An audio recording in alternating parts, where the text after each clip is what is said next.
কক্সবাজার চট্টগ্রাম মহাসড়কের ফাঁসিয়াকালী থেকে ডুলাহাজারা মালমঘাট হয়ে মেধাকোচুপিয়া পর্যন্ত সড়কের পুরোটায় ঘন গাছে ঘেরা।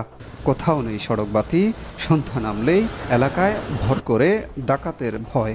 ডাকাতদের প্রধান লক্ষ্য থাকে ছোট যানবাহন।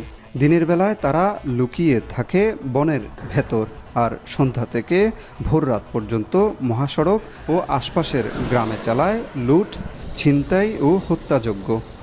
আমি বুঝি নির্মাণের শিল্প, সালাম স্টিল বোঝে ডিউরেবিলিটি। সালাম স্টিল, মোস্ট ডিউরেবল স্টিল।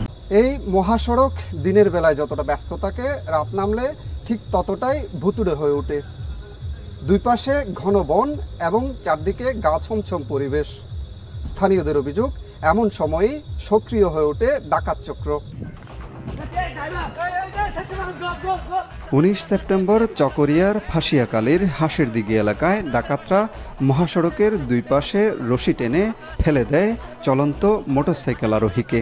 এতে একজন নিহত ও আহত হন 3 জন। আর সবশেষ 28 সেপ্টেম্বর রাতে ফাঁসিয়াকালীর লামা আলীকদম সড়কে ডাকাতের কবলে পড়েন জিপ গাড়ির যাত্রীরা। সন্ধ্যার পর হলে এখানে আপনার অনেক আছে, এদি ব্যাগে আছে, ওদেরকে হাইজ্যাক করে নিয়ে আসে।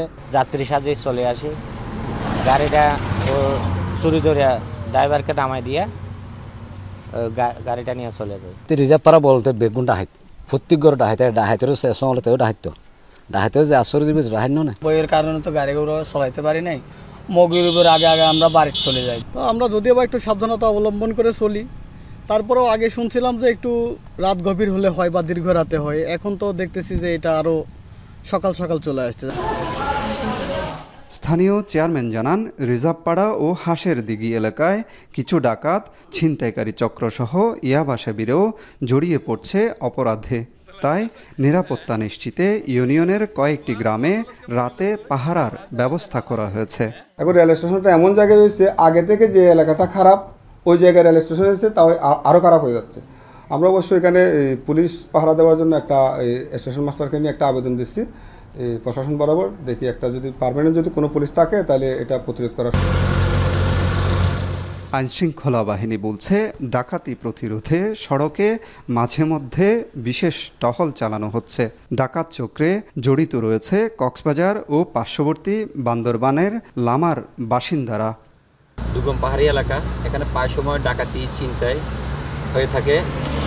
সেই প্রেক্ষাপটে আমরা র্যাব 15 নিয়মিত টহল হিসাবে এবং চেকপোস্ট পরিচালনা করার জন্য মূলত আমাদের এই টহল ডিউটি এবং এই টহল ডিউটির কার্যক্রম চলমান থাকবে।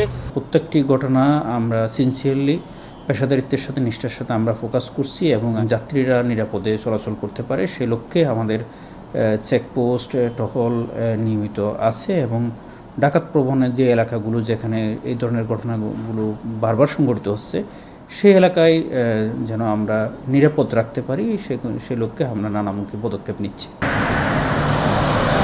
মহাসড়কের নিরাপত্তা নিশ্চিত না হলে কক্সবাজারমুখী হাজারো পর্যটকও ঝুঁকিতে পড়বে বলে মনে করছেন স্থানীয়রা। মনতোষ বেদজ্ঞ, এখন কক্সবাজার।